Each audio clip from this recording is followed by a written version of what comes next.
Halo sobat, sedulur semuanya. Selamat datang di channel YouTube favorit Anda, channel Terkini News.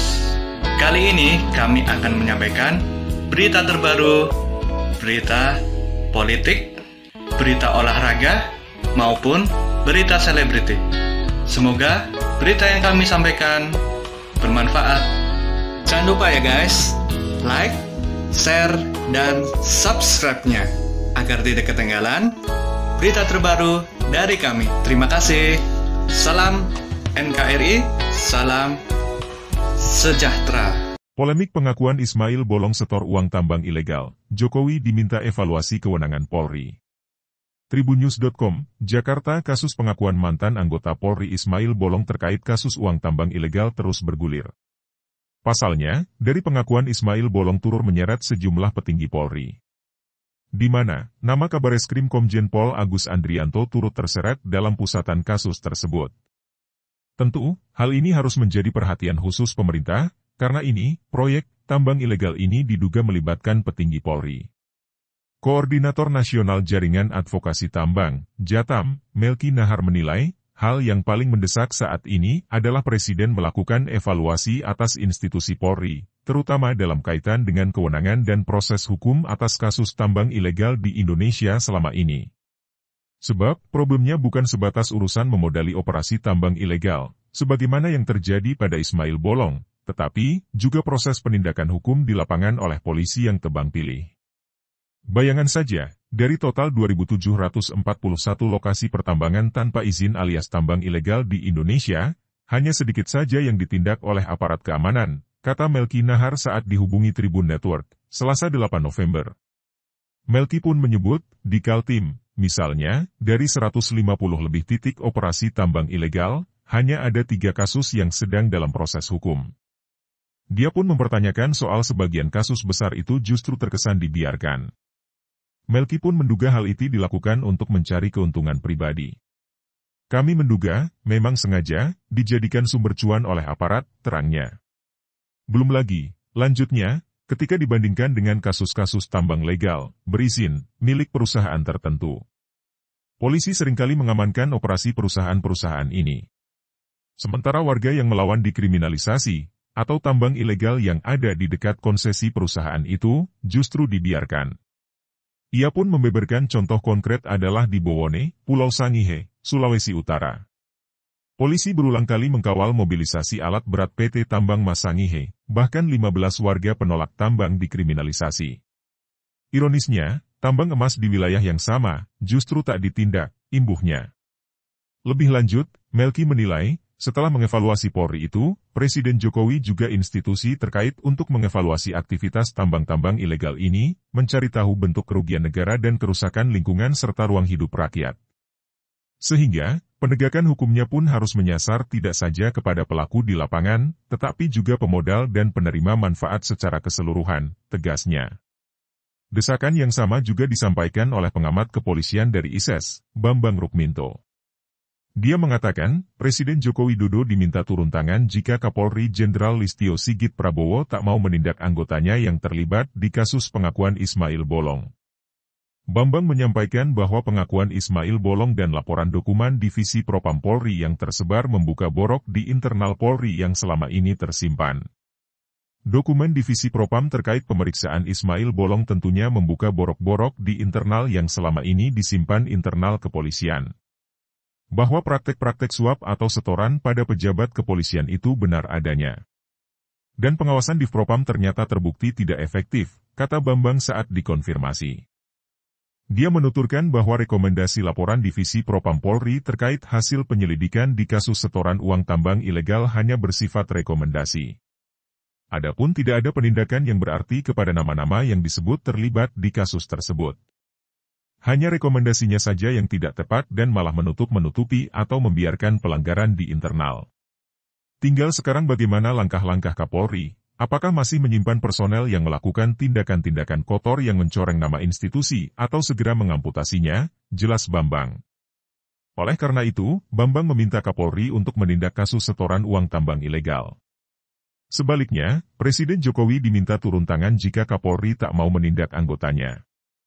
Kalau Kapolri masih tetap menyimpan para personel yang terlibat, tentu Presiden harus turun tangan sendiri untuk menyelamatkan marwah institusi Polri, tukasnya. KPK turun tangan. Wakil Ketua Komisi Pemberantasan Korupsi, KPK, Nurul Gufron menyatakan pihaknya siap memberantas mafia tambang.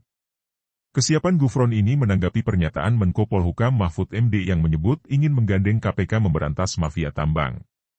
KPK tentu akan menyambut baik inisiasi Menko Polhukam untuk menyelesaikan kebocoran penerimaan negara dari sektor tambang, atau sektor lainnya. Dalam hal kebocoran tersebut diduga karena adanya dugaan korupsi, kata Gufron lewat pesan tertulis.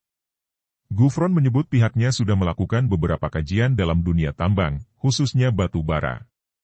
Tak hanya itu, pihaknya juga telah melakukan perbaikan sistem melalui Sistem Informasi Pengelolaan Batu Bara, SIMBARA. Harapannya rantai proses bisnis batubara lebih pasti, transparan serta pemenuhan kebutuhan dalam negeri didahulukan dengan mematuhi DMO, Domestic Market Obligation, tutur Gufron. Senada dengan Gufron, Wakil Ketua KPK Alexander Marwata juga menyambut baik inisiasi Mahfud MD. Menurut Alex, pihaknya juga sudah memonitor tata kelola pertambangan dan perkebunan sawit. KPK lewat Korsub Sektor SDA memonitor tata kelola pertambangan dan perkebunan sawit, kata Alex. Sebelumnya, Mahfud MD menyebut akan berkoordinasi dengan KPK untuk mengusut mafia tambang yang ada di Indonesia. Mahfud menyebut akan menyerahkan data-data yang dibutuhkan agar KPK segera memberantas mafia tambang. Nanti saya akan koordinasi dengan KPK untuk membuka file tentang modus korupsi dan mafia di pertambangan, perikanan, kehutanan, pangan, dan lain-lain, kata Mahfud. Pernyataan Mahfud ini berawal dari perkara mantan anggota Polri Ismail Bolong yang menyebut sempat memberi uang setoran hasil tambang ilegal kepada Kabareskrim Komjen Agus Andrianto. Belakangan, Ismail menarik pernyataannya tersebut. Saya klarifikasi bahwa berita itu tidak benar. Dan saya pastikan berita itu saya tidak pernah memberi kasih kepada Kabareskrim, apalagi memberi uang, saya tidak kenal, ujar Ismail dalam keterangannya dikutip Senin. Ismail yang mengaku sudah pensiun dini dari Polri sejak Juli 2022 ini meminta maaf kepada Agus Andrianto atas pernyataannya sebelumnya. Pernyataannya itu sempat viral di media sosial. Ismail menyebut saat memberikan pernyataan itu dirinya dalam tekanan. Dia menyeret nama mantan Karopaminal Divpropam Polri Brigjen Hendra Kurniawan yang kini menjadi tersangka obstruction of justice kasus pembunuhan Nofriansyah Yosua Huta Barat atau Brigadir J. Saya jelaskan bahwa pada bulan Februari datang anggota Mabes Polri memeriksa saya untuk testimoni kepada Kabareskrim dengan penuh tekanan dari Brigjen Hendra.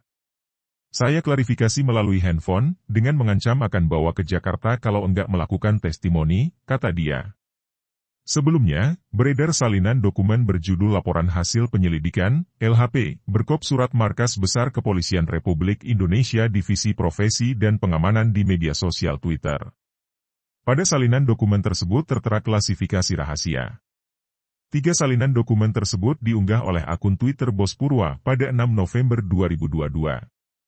Pada salinan dokumen pertama yang diunggah tertera nomor dokumen R12534 UAS 2-4-2022 Divpropam tertanggal 7 April 2022.